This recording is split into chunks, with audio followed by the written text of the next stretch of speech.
não falou da irrecorribilidade das decisões de interlocução, falamos das decisões, fungibilidade, falamos sobre isso, gente? Isso. Lembra aí? Possibilidade, taxativo, tempestuoso. O senhor falou que ia trabalhar em cima do 581. 581. Deixa eu ver se tem mais algumas coisas. Ah, não, a gente tem aqui algumas coisas ainda para ser avaliado, tá?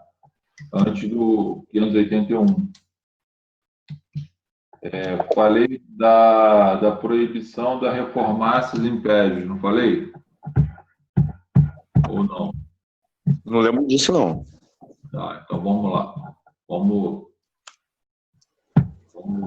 partir do princípio aqui. Galera, é o seguinte. A nossa prova já está marcada, né? A prova vai ser realizada no horário da aula, hein, gente? Entendeu? Eu vou postar lá, vocês vão fazer, vão ter o tempo para fazer e vai postar a resposta de novo de volta, hein?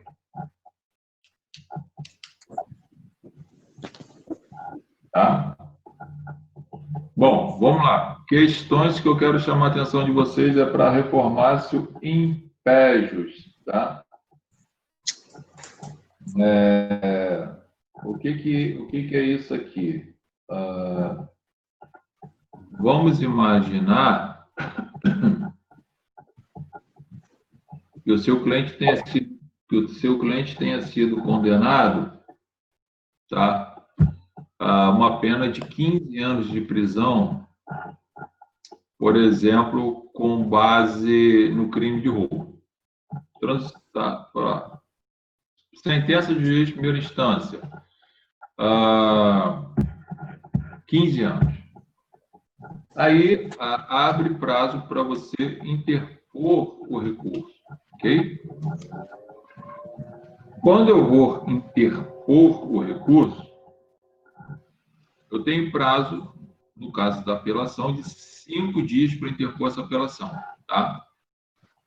O promotor também tem um prazo de 5 dias para interpor essa apelação. Então, eu vou e apresento a apelação. O promotor foi intimado, obviamente, da sentença e ele acha, né, que tá de bom tamanho a sentença. A aplicação da pena pelo juiz, ele acha que está de bom tamanho, ficou feliz, o réu condenado a 15 anos, o cara está feliz, tá? Você não, você está recorrendo, aí vai ficar no critério. Vamos imaginar que você esteja fazendo um recurso no qual você ainda está lutando pela absolvição dele. Subsidiariamente, você está pedindo lá a diminuição de pena e por aí vai. Bom, beleza. Nesses casos, como somente a defesa recorreu e não o Ministério Público, ou seja, para o promotor de justiça, transitou em julgado a sentença, portanto, não poderia ele mais mudar essa sentença, porque transitou, fez coisa julgada material, e aqui não tem rescisão de sentença, né? Ação rescisória, tem revisão criminal, que é uma outra história, que é só em benefício do réu. Vamos imaginar que agora o tribunal, quando vai analisar o processo, vem e aplica uma pena, aumenta a pena do seu cliente, que antes era 15, aumenta para 18. Pode o tribunal fazer isso? Não, não pode, está impedido. Tá? 617, não é isso? Não pode, porém, ser agravada, óbvio. Tá? A questão toda é, por que não pode? Porque se é um benefício do réu para ele recorrer para melhorar, como é que pode o tribunal de ofício, né, piorar a situação dele? Primeiro, não pode por vedação legal, 617. Segundo, por ferir o princípio da legalidade, porque não tem previsão legal, né? Pelo contrário, tem previsão para que não se agrave automaticamente essa pena. Senão, a defesa jamais iria recorrer, correndo um risco de ter a pena aumentada. E isso é vedado. Agora, uma questão interessante que eu quero chamar a atenção de vocês, gente, é o seguinte. Vamos imaginar que o promotor não tenha recorrido, né? Ou melhor, o promotor recorreu e você não recorreu da sentença lá de 15 anos. O Tribunal de Justiça, avaliando esse julgamento, encontra um erro na dosimetria da pena. Ou seja, mesmo você não recorrendo, o tribunal, os desembargadores, o relator, principalmente, avaliando lá o caso, fala assim, pô, esse juiz errou na pena, aplicou uma pena maior do que deveria. Pergunta é, existe reforma, né? Reformatio in melius, ou seja, para melhorar a situação jurídica do réu, de forma, e agora o exemplo que eu estou dando, né? Automática, de ofício pelo tribunal? Sim. Ok? Óbvio que pode. Pode por vários motivos, tá? Vários motivos. Primeiro, qual é o objetivo de estabelecer a justiça? Segundo, direito penal é matéria pública. Então, se o tribunal ou o juiz verificar que existe uma injustiça, ele está obrigado a consertar essa injustiça. Ou seja, buscar, né, refazer o que foi equivocado para trazer a segurança jurídica e a própria paz social e mais, efetivar a justiça, dar o resultado justo. Então, a reformatio in melius, mesmo que a defesa não tenha recorrido, o tribunal vendo, o tribunal pode ofertar. Isso pode fazer até por uma analogia quando o juiz de ofício verifica que a prisão é ilegal. O juiz não relaxa a prisão de ofício? Relaxa. Por que ele relaxa? Porque é matéria pública. Ele tem o dever de fazer isso. Porque se ele está ali para ofertar uma sentença e promover,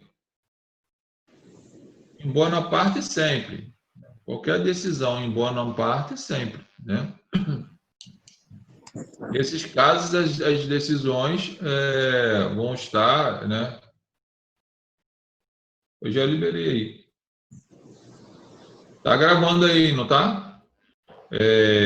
Então, em boa parte sempre, mas aí a questão de em boa parte geralmente é o quê? É a lei lá que vai mudar, né? Se vai para pior. Em boa parte geralmente está ligado lá no direito penal, no que diz respeito a uma lei. Se uma lei veio para prejudicar, outra para piorar, isso aí é mais o raciocínio é o mesmo.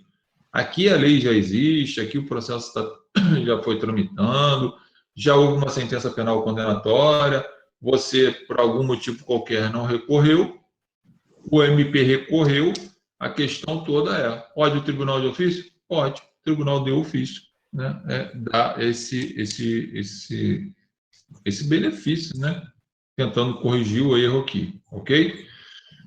Uma outra questão que eu quero chamar a atenção de vocês é o seguinte, galera. A lei, depois a gente vai ler, ela menciona o seguinte: a sentença ela é feita, né, de relatório, fundamentação e dispositivo. Ou seja, o juiz tem que fazer um relatório. Por que ele é obrigado a fazer o relatório? Porque, pelo relatório, as partes podem fiscalizar o trabalho do juiz, verificando se ele efetivamente leu o processo. Porque ele vai fazer um relatório, denúncias florestais, defesa preliminar florestais, requerendo isso ou aquilo, né? prova produzida, enfim, ele faz um relatório demonstrando que ele leu o processo. A fundamentação é a parte da sentença em que o juiz faz a correlação entre né, a ideia do direito e dos fatos e direcionando para onde ele vai provavelmente decidir, se ele vai absolver ou se ele vai condenar. Então, se o juiz, lá na fundamentação, dá toda a direção de que vai absolver, e no final, na parte dispositiva, onde ele coloca lá, isto posto, julgo procedente o pedido do Ministério Público para condenar o réu, né, como em curso no artigo 157, parágrafo 2º do Código Penal. Para tanto, passo à dosimetria da pena. Gente, há, na verdade, aqui o quê? Uma contradição. Sim. Se lá na fundamentação ele está dando a ideia de que vai absolver, e agora no dispositivo, que é onde ele menciona se condena ou se absolve, ele condena, há uma contradição. Então, dentro daqueles princípios que a gente estudou, né, da taxatividade, né, da unirrecorribilidade, né, da fungibilidade, isso tudo, galera, vai ter que ser observado agora. Por quê? Porque eu poderia ter a possibilidade de interpor os embargos declaratórios. Eu entraria com embargos declaratórios para sanar essa contradição. O juiz pode sanar ou não, ele pode entender que não tem contradição. E após o julgamento dos embargos declaratórios, abriria prazo para que eu pudesse apresentar, por exemplo, o recurso de apelação. Mas reparem que eu não pude entrar com recurso de apelação para questionar a ideia da contradição. Por quê? Por causa do princípio da taxatividade e por causa do princípio da unirrecorribilidade, que a gente viu. 617, galera, lá que eu falei. Então, eu vou ter que entrar com recurso, né? Ou seja, para cada situação concreta eu tenho um recurso. Com a exceção do exemplo que eu dei, é que se uma sentença for proferida e a gente entender que ela está violando a Constituição e violando uma lei federal, aí já há um entendimento de que a gente poderia entrar com 2 recursos ao mesmo tempo, um direcionado para o STJ, outro direcionado para o STF, tendo em vista que os 2 foram atacados, né? Então, nesse sentido, há uma corrente que diz que a gente poderia quebrar o princípio da unirrecorribilidade, ou seja, para cada decisão, uma sentença, um recurso, né? Então, eu poderia flexibilizar. Nesses casos concretos, a gente poderia pensar nisso aqui, tá? Se isso acontecer, você pode entrar com os 2 recursos ao mesmo tempo, mas são casos bem específicos que eu estou falando para vocês. Repara que eu estou falando de casos em que a lei federal foi violada e a Constituição foi violada. Então, os tribunais são até diversos. Então, para não ocorrer a preclusão, por exemplo, de se eu entro só no STF, eu fico precluso lá no STJ. Então, o correto seria fazer o quê? Entrar no STJ e no STF. Eu acho que é razoável, né? E aí, nesse caso, né, eu acho que você deve informar até na petição de recurso, você, lá do STF, que você também ingressou com recurso no STJ, né? Porque dependendo do caso, eles podem sobrestar o julgamento do STF, aguardando o julgamento do STJ, tal como uma questão de supressão de instância, que não é uma supressão de instância, mas pelo menos de análise. Se bem que isso vai depender da tua tese, né, do qual você está questionando isso aí. Mas é uma possibilidade de eu quebrar o princípio aqui dessa taxatividade, da unirrecorribilidade, ok? Bom, lá dentro desses princípios, gente, isso tudo é importante porque quando a gente entra com algum recurso,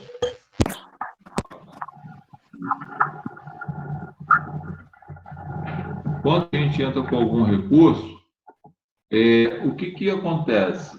Eu devolvo ao Tribunal de Justiça a matéria pela qual já foi discutida lá com o juiz de primeira instância. Então, eu estou pedindo um tribunal superior para avaliar aquele julgamento que o juiz fez. Galera, cuidado com isso, tá? Por quê? Porque o recurso, a lei vai mostrar aqui para a gente, ele é interessante porque eu tenho que arguir todas as possibilidades que eu queira, que eu entenda que seja cabível. Então, eu tenho que informar na petição que eu estou recorrendo da sentença em sua totalidade. Quando eu falo isso, eu estou mencionando para o tribunal que eu estou recorrendo em razão do resultado do processo, que foi uma condenação, portanto, eu vou brigar por uma absolvição. Subsidiariamente, eu vou questionar a pena aplicada, batendo lá no princípio da razoabilidade e da proporcionalidade. Subsidiariamente, se caso seja negado, se caso não se dê provimento à absolvição, que seja dado provimento para a diminuição da pena para de 15 para 10, ou o patamar que você acha que seja razoável. E mais, se é possível, né, você tem que requerer a substituição da pena privativa de liberdade por restritiva de direito. Isso tudo são requerimentos alternativos. Ou, caso não seja possível a substituição da pena privativa de liberdade por restritiva de direito, né, que você possa conseguir para o seu cliente o benefício do regime, o regime menos gravoso possível para ele.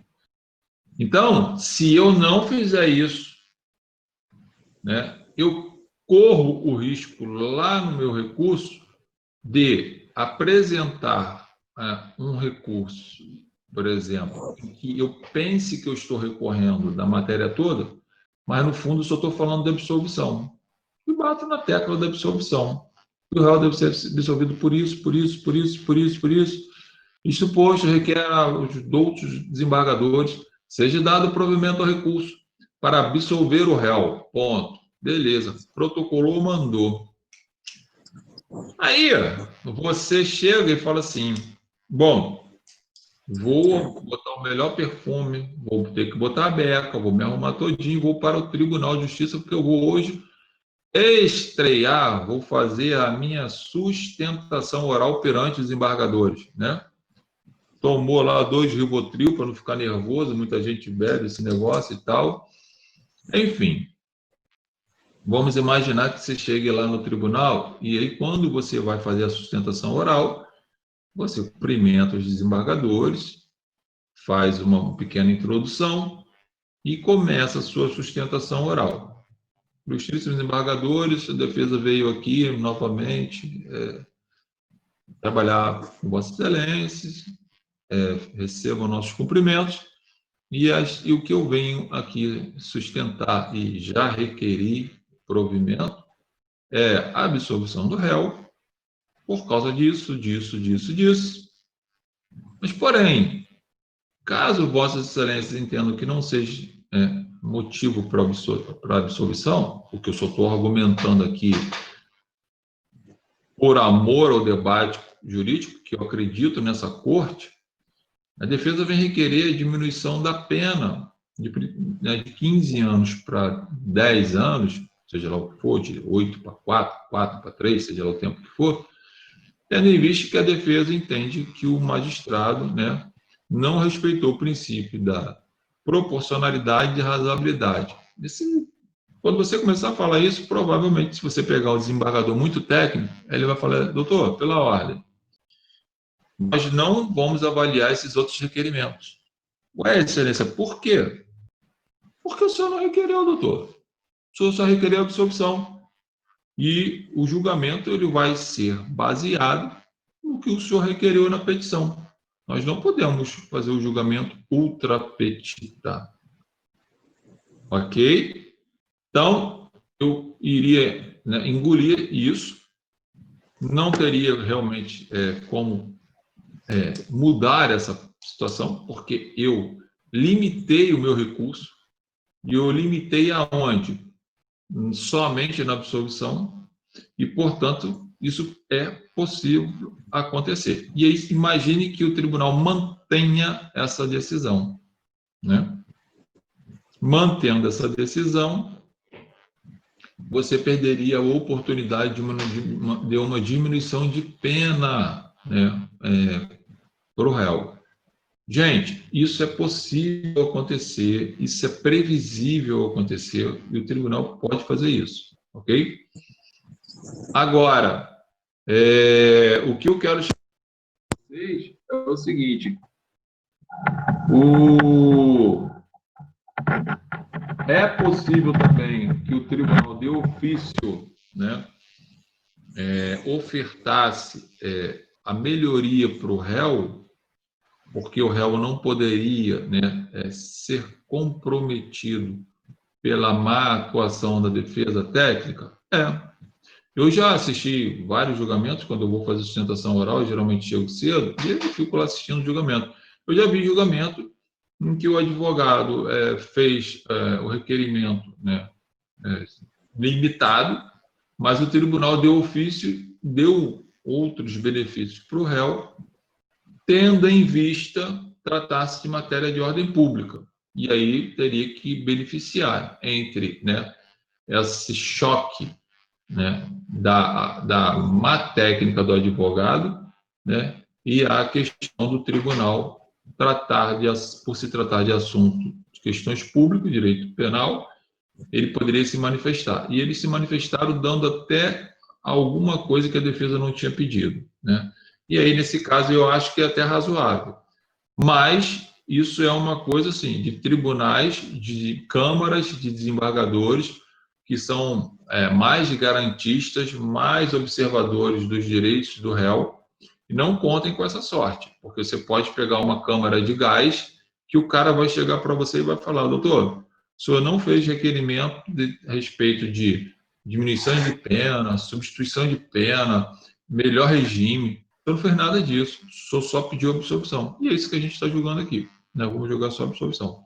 E aí, galera, não adianta vocês depois reclamarem, até porque precluiu, tá? Então, quando for fazer um recurso, vocês são obrigados, eu acho isso, a buscar todos os meios legais, né? Então, eu tenho até um ali que saiu agora, o cara tinha tomado 14 anos, eu entrei só para fazer o recurso, o cara tomou 14, eu recorri e caiu para 10, né? Não tem muito mais o que fazer, a única coisa que eu vou fazer é entrar com alguns recursos lá para o STJ e para o STF, só para ver se ele ganha tempo, um pouquinho mais de tempo para poder comer o churrasquinho dele, né? Mas eu só atuei já no recurso, né? Esse processo foi muito mal desenvolvido, mas pelo menos deu para fazer cair 4, 5 anos ali para ele ali. Então, faz parte do negócio, né? Mas essa questão aí foi porque lá na primeira instância aconteceu algumas coisas que não foi muito bem resolvida, né? Mas por questão de estratégia, provavelmente, da Defensoria Pública lá, que não atuou, pelo menos no meu entendimento, não atuou muito bem, não. Mas já foi, não adianta. Agora eu vou tentar só... que já baixou, provavelmente eu vou questionar a proporcionalidade, né? Enfim, ver o que é possível jogar lá para o STJ, para o STF. Enfim, vai ficar o nosso trabalho agora para fazer isso aí. Bom, meus amigos, paralelo a isso aqui, né, que nós vimos o 579, eu quero chamar a atenção de vocês agora para o 580. Então, é importante que eu faça, né, essa ideia de, na hora que for fazer o meu pedido, né, lá de recurso, eu tenha a ideia do pedido não genérico. Faça os pedidos, porque o recurso, lá no final, você vai botar assim, assim sendo, requer que seja dado provimento ao recurso na sua totalidade para, 2 pontos, absolver o réu por causa disso, conforme fundamento. Ou, né, seja diminuída a pena privativa de liberdade, porque foi exacerbada, ele não respeitou a razoabilidade. Você vai fundamentar assim. É uma petição. Que você está requerendo as coisas. Só que esse requerendo é no sentido de modificar. Ok? Então, show de bola. Quero te chamar a atenção agora para o 580. O 580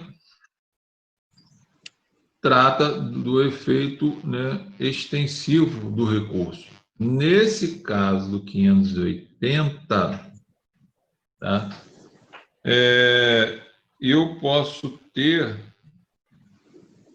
Peraí, antes de eu falar isso, deixa eu só lembrar uma coisa aqui. O artigo... Só pegar ele aqui que houve essa mudança, né?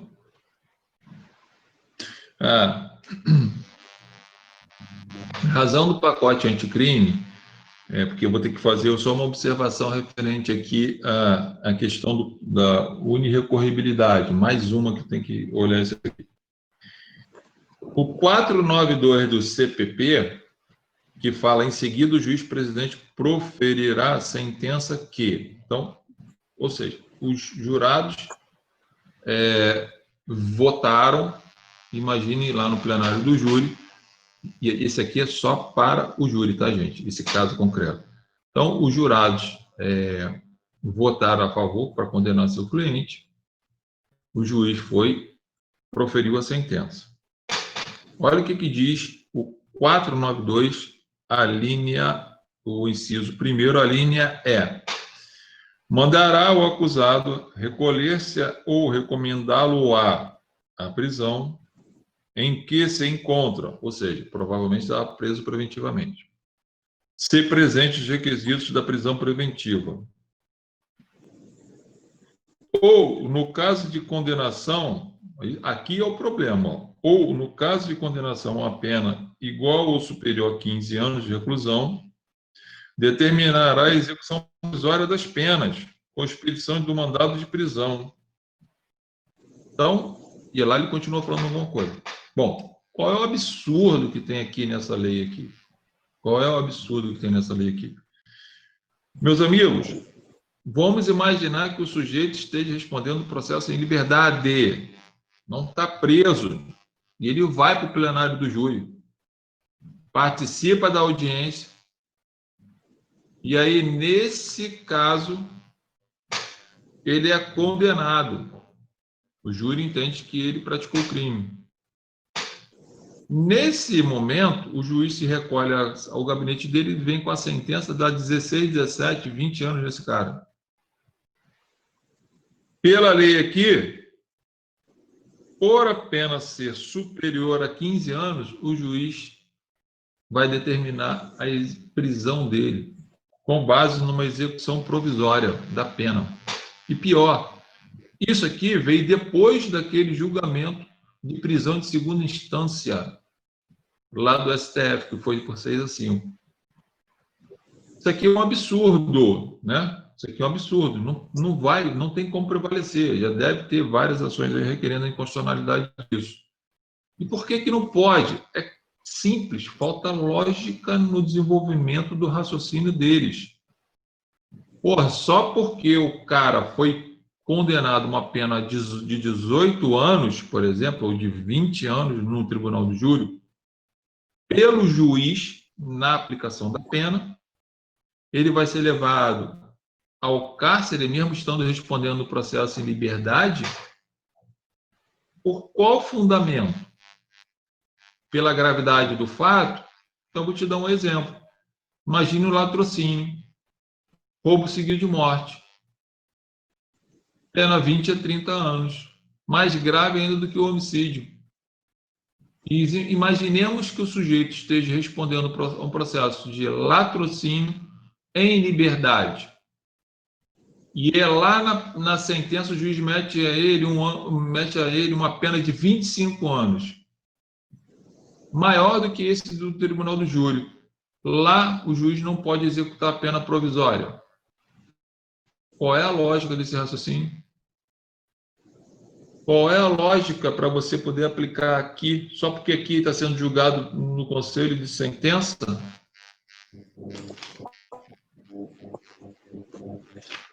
Fala. Então, professor, mas eu entendo que você não é um advogado de defesa, mas o senhor não acha que no tribunal do júri, os jurados andam na sociedade, fica meio que baixo, o cara condenado há tanto tempo aí num crime em desfavor da vida e sai junto com todo mundo? Mas isso aí o jurado não tem que ter, o jurado não é competente para isso, o jurado já fez o papel dele, que foi condenar. Agora, compete ao magistrado ofertar a pena que fosse, entendeu? Isso aí, eu não acho muito razoável o teu argumento, não é só porque o jurado está vendo ele sair pela frente, porque o crime é menos ou mais grave do que o outro. Agora, eu não posso ter uma pena aplicada, uma situação jurídica agravada, né, porque está sendo julgado dentro de um tribunal do júri. Quando eu tenho um crime tão grave, ou pior, até pior, tanto é pior que a lei dá uma pena mais alta, principalmente na pena mínima, lá no latrocínio começa com 20, no homicídio começa com 12, se for qualificado. Isso aí não compete essa sensação de que o jurado vai achar que aquilo é uma impunidade. Não. Né? Até porque o juiz, quando dá a sentença, ele tem que dizer, né? E deixa de determinar prisão, assim era, em razão da possibilidade do recurso, por não transitar em julgado. Então, o jurado já tem ciência de que ele tem direito à liberdade, está respondendo o processo em liberdade, e enquanto houver recurso, ele vai ter o direito de ficar solto. O que é proibido é a execução provisória da pena. E pior, lá no latrocínio, o exemplo que eu estou te dando é 20 anos, cara. Não, quer dizer, eu até entendo o ponto de vista do senhor, professor. É que comparar o latrocínio com o homicídio, realmente o latrocínio tem a pena maior, mas aí também nós estamos somando dois bens jurídicos protegidos, né? Que seria o patrimônio e a vida. Aí seriam dois. Aí realmente tem que ser um patamar acima. Como é que se fala só do homicídio? O senhor não acha que o legislador tentou moralizar, vamos dizer assim, a questão em relação à vida? Mas ainda assim você estaria ferindo o princípio da presunção de inocência, cara. Porque não transitou em julgado a sentença, você está executando uma sentença provisória, inclusive indo contra o posicionamento do STF, que fez aquele julgamento, que foi 6-5. Entendeu? Por nada, Mara, sem problema. Você está ferindo até o princípio da presunção de inocência. O cara está em liberdade. O que o cara fez? Então, por que ele não está preso desde o início? Que ele tivesse preso... Isso aí, Cristiano. Então, ele deveria estar preso anteriormente. Agora, se ele está respondendo o processo todo em liberdade, é porque se estão respeitando o princípio da presunção de inocência. A condenação dele lá no tribunal do júri não significa, né, uma condenação já com trânsito de julgado, porque ele vai apelar. E aí você está ligando o princípio da presunção de inocência. Então, quer dizer que o princípio de presunção de inocência ele existia até a primeira condenação. Então, o julgamento que teve no STF foi em vão. Entendeu? Na verdade, o STF, essa votação foi em cima do ativismo, né? Agora nós estamos falando de um artigo na lei, né? O legislador optou em colocar essa opção. Esse artigo está com eficácia suspensa também pelo STJ? O STF, quer dizer? Tá. Só tem um detalhe, Alex. O que você tem que ver é exatamente isso. Você está fazendo uma leitura de baixo para cima. Você tem que fazer uma leitura da Constituição, pô.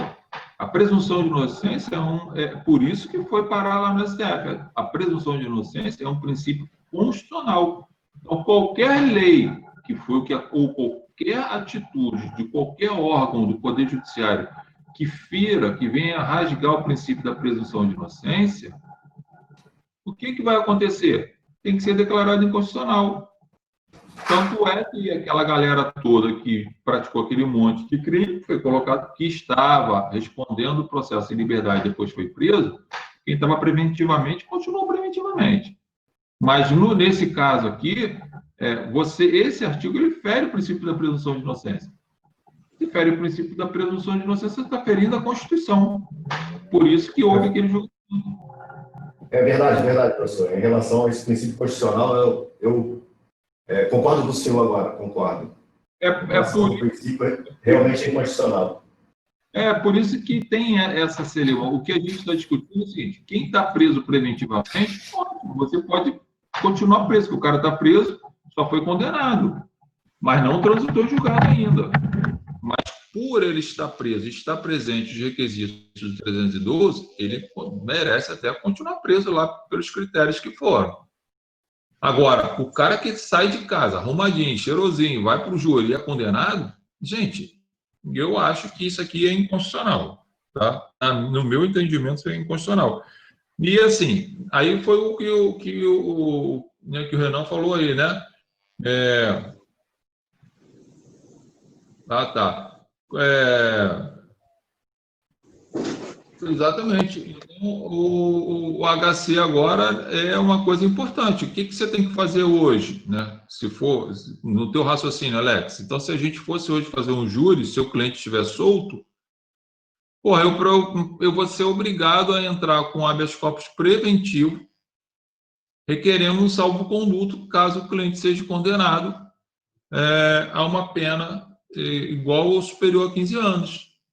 Porque eu não sei se o juiz vai determinar, porque tem uma opção aqui que o juiz pode até não determinar, mas do jeito que as coisas estão andando, eu não vou pagar para ver. Então, antes da audiência, o que eu vou ter que fazer? Antes do júri, o que eu tenho que fazer? Um habeas corpus preventivo, requerendo salvo-conduto, porque há o risco, né? Há um risco iminente do sujeito ser condenado, porque no júri ninguém sabe o que vai acontecer, e sair dali preso. Então, já cabe um habeas corpus preventivo para você tentar obter esse salvo-conduto, que quando o juiz proferir a sentença, você apresenta para ele. Ele não pode ser preso porque tem um salvo-conduto aqui. Ou ele mesmo já vai ser intimado quando sair o resultado, mas imagine que você consiga isso no dia do julgamento, né? Você vai levar. Sim, é uma violação do direito constitucional. É isso que eu estou falando. A gente tem que olhar. O que eu acho aqui, Alex, é que ou definiria de vez a prisão, né, referente à segunda instância, que ficou definido,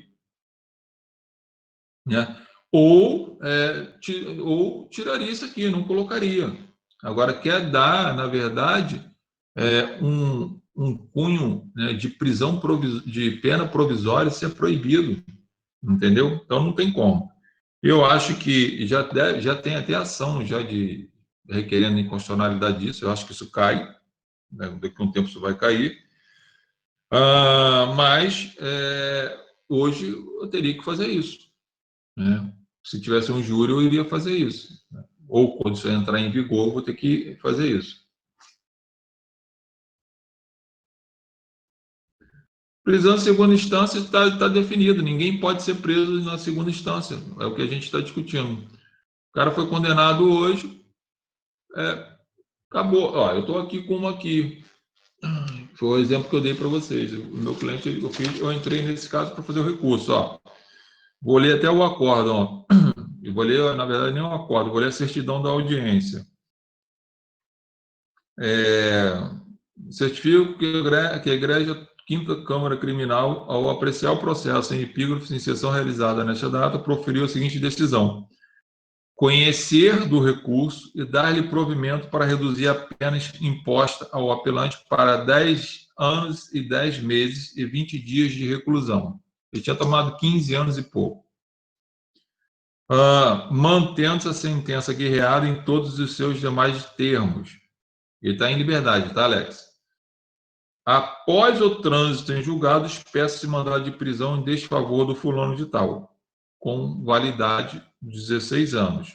Tá? Ou seja, que acontece aqui, galera? Houve o meu cliente estava respondendo em liberdade, ele foi condenado na primeira instância, agora foi condenado na segunda, não foi expedido o mandado de prisão de imediato. Por quê? Porque já tem uma decisão do STF que fala prisão de segunda instância não existe, até o trânsito julgado. Só vai sair o mandado de prisão para ele quando? Quando transitar em julgado. Tá? Quando transitar em julgado, sai o mandado de prisão para ele. E ele aqui ainda teve cuidado de botar aqui, ó, espécie mandado de prisão em desfavor de fulano de tal, com validade de 16 anos no molde do inciso 2 do artigo 109. O que nós estamos falando aqui? Prescrição. Prescrição após a execução da pena, né? Ou seja, além disso tudo, o Estado tem a obrigação de fazer a captura do sujeito caso ele não se apresente. Né? Caso ele não se apresente, caso saia o mandado de prisão e se localize lá, quando se esgotar os recursos. E eu ainda vou entrar com recurso especial, extraordinário, eu vou vendo aqui que é possível. Nada que eu vá fazer agora vai mudar essa sentença, tá? Porque já caiu, eu vi lá, caiu já no topo. Então, por mais que eu venha arguir uma questão de nulidade em razão da proporcionalidade ou razoabilidade da aplicação da pena, esse recurso ele não vai, provavelmente eu deito ele aí mais uns 4, 5 meses aí, 6 meses, sei lá, um ano, sei lá, acho que não chega em um ano de liberdade para ele. Ele vai decidir o que ele vai fazer da vida, se ele vai querer cumprir pena ou se ele vai se reclusar, né, aí numa cidadezinha dessa aí, comer um calango, sei lá o que ele vai fazer, vai para onde. Isso vai caber a ele decidir, isso não cabe a mim, né? Agora, fica claro que transitou em julgado, começa a correr o prazo da prescrição para execução da pena, né? Então, se a pessoa foge, o Estado tem que sair à caça dela. E ele já deixou claro ali, ó, 16 anos. Então, compete ao Estado capturar o sujeito. Ah, Zé Carlos, o cara pode fazer isso? Pode. É direito dele, direito do réu fugir. Tá, gente? Por mais absurdo que seja, é direito do réu fugir e é obrigação, né, do Estado capturá-lo. Se não fizer, já era.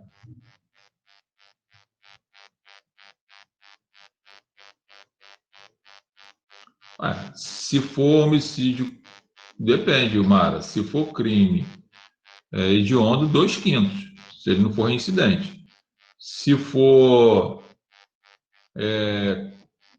se não for hediondo, é 1/6 da pena, ele cumpriria no fechado. Você vai pegar 15, dividir por 6, vai achar 1/6. Cumpriu 1/6, tem a progressão do fechado para o semiaberto. Cumpre mais 1/6 do semiaberto para o aberto. Tá? Então, agora, se for hediondo, né, aí é outra história. Tem que ver se ele é reincidente. No caso do meu cliente, ele não é reincidente. É a primeira vez. Né? Então, tem que analisar isso. Mas a discussão, Alex, é isso aí mesmo, tá?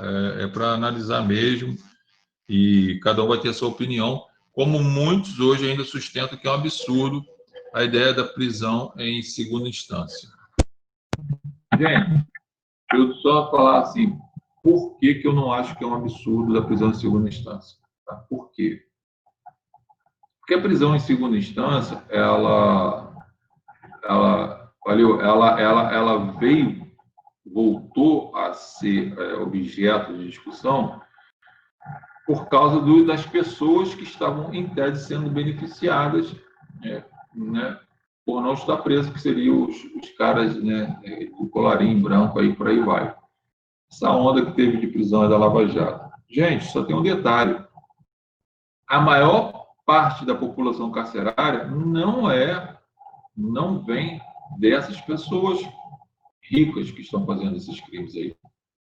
Pelo contrário, são dos pobres, dos necessitados. Deixa eu conectar aqui. Ver se melhorou aí. Então, em regra, né, as pessoas que estão presas lá são pobres, são sem nenhum provimento para poder sustentar. Então, aí se fomentou, isso veio com uma questão social muito grande. E, na realidade, a gente vê que não é justo essas pessoas ainda serem presas, né, dessa forma. Até pelo princípio da presunção de inocência. Então, eu, particularmente, sou contra a prisão na segunda instância por dois motivos. Primeiro, porque fere a Constituição, fere o princípio da presunção de inocência. E segundo, porque seria quem mais sofreria com essa prisão, né, seria, sim, o pobre coitado, tá? Então, imagina o sujeito que tenha praticado um homicídio culposo numa direção de veículo automotor e tivesse uma pena, né, alta lá, talvez por uma embriaguez, não no dolo eventual, né, mas por uma embriaguez, ou tivesse matado uma pessoa, ou tivesse lesionado uma pessoa, e aí não caberia substituição. Matado, que eu digo, no homicídio culposo. Uma lesão em que não houve, né, o dolo de lesionar, mas houve a culpa, né, um préter doloso da vida desse aí ele estaria respondendo processo de liberdade, e aí tomariam uma pena lá, entendeu? E aí sairia prendendo todo mundo? Acho pouco, muito confuso, né? Mas são argumentos. Bom, então feito isso aqui no 492, é o que a gente vai ter que avaliar. Mas, eu estava falando lá do 580,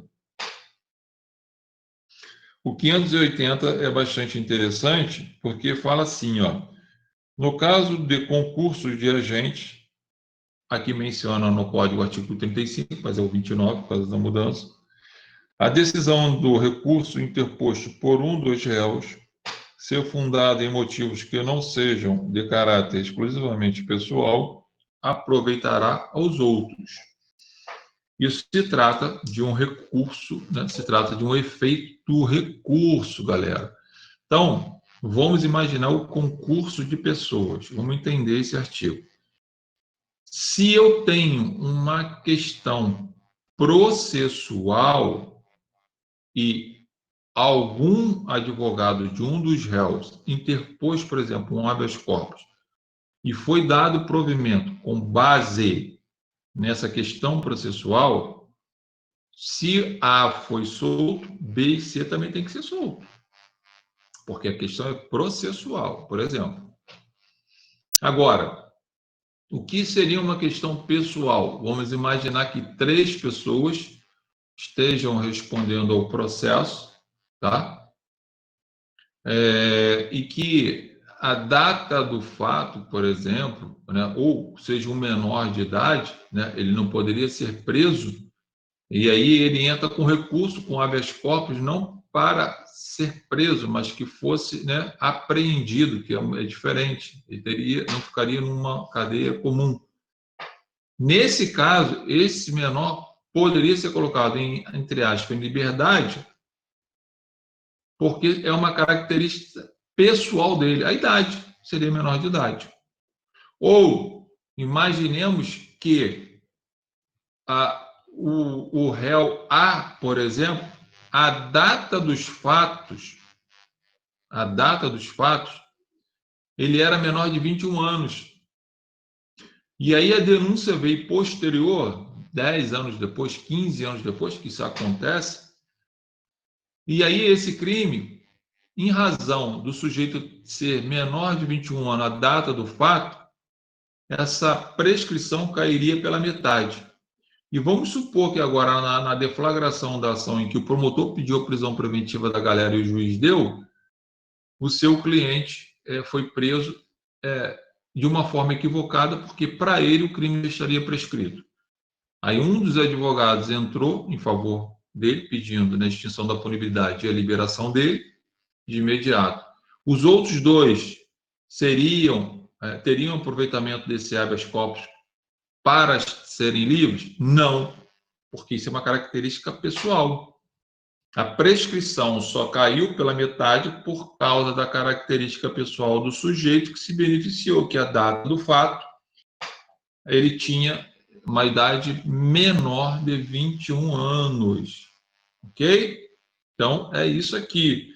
Quando eu falo de processo de extensão do 580, ele menciona aqui, ó, que fala sobre característica pessoal, é da pessoa.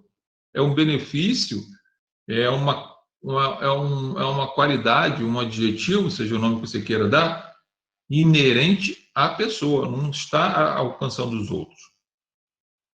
E aí que é o grande problema, que falta a ausência de técnica, né, até do jogador. Eu passei por esse caso concreto.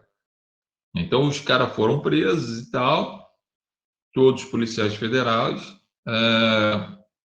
e aí foram presos. E aí um dos colegas lá entrou com habeas corpus, ele foi o primeiro a entrar, eu fui contratado depois, mas ele foi o primeiro a entrar, e a desembargadora, e aí ela atuou até nesse momento muito bem, ela reconheceu que a prisão foi fundamentada com um requerimento do Ministério Público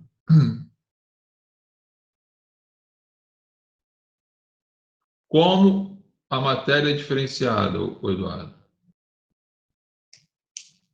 Me dá um exemplo, mais ou menos. A matéria é diferenciada da prescrição, por exemplo, dos fatos.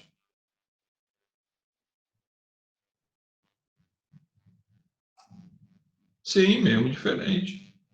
Se o benefício é referente à pessoa, a matéria pouco vai importar. Ele tem, se houve a prescrição em decorrência de uma característica pessoal, independente disso, ele tem benefício, tá? Não tenha dúvida disso.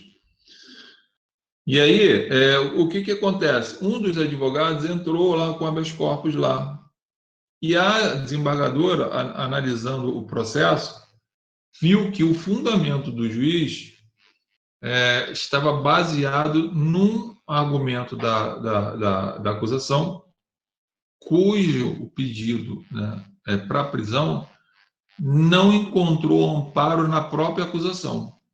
O que a juíza fez? Relaxou aquela prisão, deu a ordem de habeas corpus. E ela fundamentou bem, ela foi muito técnica. Ela só errou num detalhe.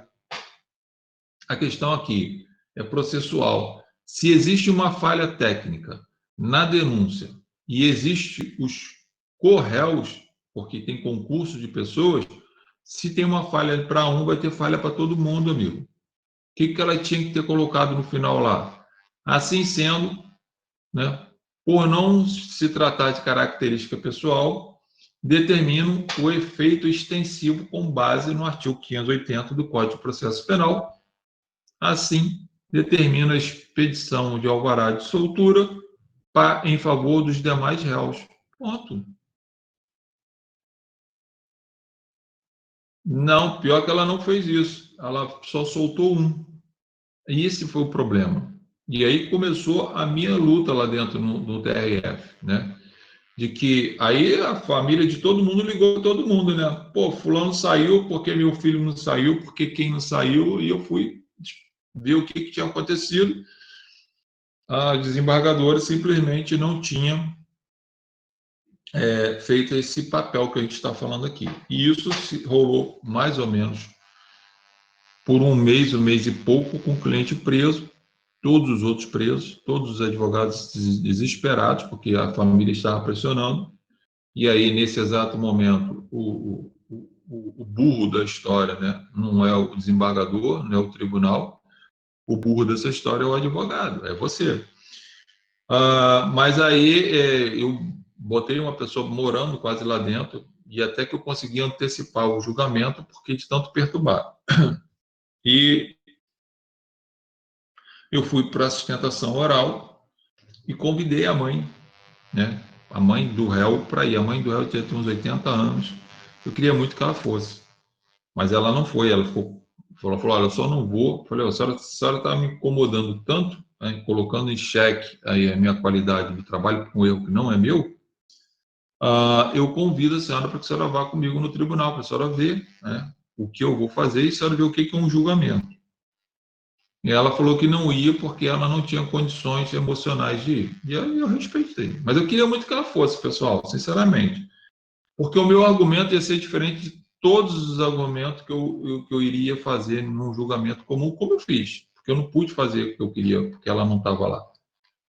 Porque a minha ideia é que se ela fosse, eu, num determinado momento da minha fala, eu ia pedir para ela ficar em pé, né? Eu ia chamar ela nominalmente. Dona Fulana, a senhora pode ficar em pé, por favor? E eu iria falar para os desembargadores. Esse é um dos piores julgamentos que eu já vi na minha vida, uma das piores injustiças que eu vi na minha vida. Eu tenho uma pessoa aqui de 80 anos que tem que seu filho preso, porque Vossas Excelências não se atentaram, e pior, cometeram um equívoco muito grande em não aplicar o 580 do Código de Processo Penal. E isso gera um prejuízo, terminou depois eu absoltando ele, né? Isso gera um prejuízo muito grande para a sociedade, que aquela senhora está ali desesperada, e eu trouxe ela aqui para poder ela ver como é que Vossa Excelência julga. Eu ia falar, gente, na maior tranquilidade, eu adoro fazer isso. E me prejudica, porque coloca em xeque a qualidade do meu trabalho. Então, por culpa dos senhores deste tribunal, nós estamos aqui há mais de um mês tentando colocar uma pessoa em liberdade e essa senhora está ali, desesperada. Eu trouxe ela para os senhores verem que como que a sociedade sofre. Eu ia ter um prazer de fazer isso. Olha, eu já estava prontinho, ia comer até a pizza depois, né? Mas ela não foi. Mas aconteceu de eu conseguir a liberdade dele. Mas pasmem vocês. O meu, ela mandou soltar e não mandou soltar os outros dois. E os caras só foram só foi sair há muito tempo depois. Então vocês estão vendo que uma coisa a gente está estudando aqui na técnica e o tribunal não reconhece essa técnica. E ele não reconhece, gente, é porque às vezes não para analisar. Ela começou bem, analisou bem o processo, viu, né, a possibilidade lá de um problema jurídico, solucionou, mas não foi por completo. E aí ela me cria um problema enorme para as partes, enorme. Né? E o juiz não queria soltar de jeito nenhum. Eu conversei com ele e falei, doutor, se esse cara sair, ele só sai pelo tribunal, que eu acho um absurdo. Por mim, eu não vou soltar, pode ter certeza. Eu já tinha enfrentamento com ele já, e aí isso foi uma conversa minha e dele.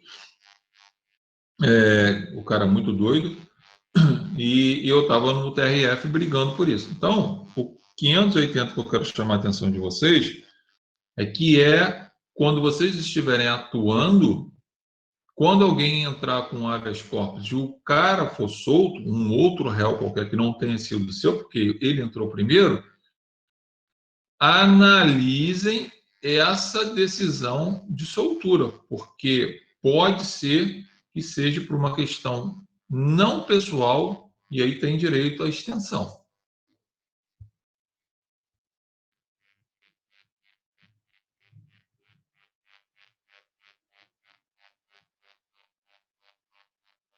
Claro, pô. Mara, eu posso ter. O sujeito pode ter sido condenado, por exemplo, a um crime, por exemplo, de furto, né? Ao próprio homicídio culposo na direção de veículo automotor, ele tomaria uma pena privativa de liberdade, né? E aí vai depender do caso, se é reclusão ou se é detenção. Independente disso, a pena privativa de liberdade. O meu pedido inicial no recurso é o quê? Absolvição. Eu estou pedindo absolvição por algum motivo qualquer. Né? Por algum motivo qualquer, eu estou pedindo absolvição lá. Mas eu sou, por questões técnicas, né? E até por fidelidade ao meu cliente, eu tenho que lutar com todas as outras possibilidades para, pelo menos, conseguir a melhoria da situação jurídica dele. Ora, se eu não consigo a absolvição, mas consigo substituir a pena privativa de liberdade por restritivo de direito, em vez do cara ir por cárcere, ele vai ter que prestar serviço à comunidade. Não é melhor? Então, é possível. E deve, gente, vocês devem estar atentos a isso. Eu estou acabando de mostrar para vocês aqui, ó, sentença, acórdão vindo aqui. Caiu para 10 anos, quer dizer, economizei 5 anos para o cara, parece que é besteira, mas não é não, 5 anos faz muita diferença, ainda mais quando for cumprir a pena. Né? Não sei se ele vai cumprir, ele que vai me falar.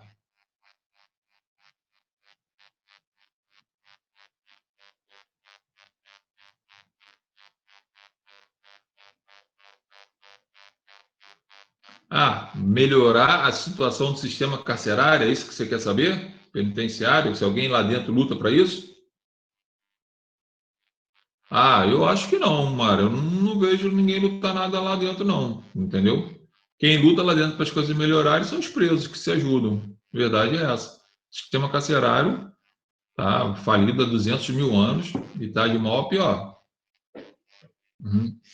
Sim, é uma vergonha. O problema é que quando às vezes eu e tantos outros falam isso, que a gente radicalmente a forma como é conduzida, porque a lei de execução penal é maravilhosa, e é mesmo, isso não é nenhuma demagogia. Quando eu falo isso, as pessoas às vezes me interpretam mal. Pô, o cara é vagabundo. O problema não é esse. O problema é que uma hora esse cara sai. E ele sai pior do que entrou, pô. Se o sistema é para regenerar, né? Se é para tentar buscar isso, que se oferte o melhor para o cara para ver se esse cara melhora. Agora, o cara entra hoje lá de um jeito e vai sair pior, né? Então, não tem, eu não vejo na prática, sinceramente. Eu vejo, o que eu posso afirmar para você, Mara, que eu já vi, isso eu posso falar para vocês. Estou falando das pessoas, né, gente, que por algum motivo qualquer praticou um crime. Nós não estamos falando de Fernandinho Beiramar, Marcola, PCC, não estamos falando disso. Estamos falando de pessoas que por algum motivo qualquer cometeram, sim, um crime, se envolveram em alguma situação, às vezes por um momento, né, de ausência da perda da consciência pelo domínio da emoção, enfim, qualquer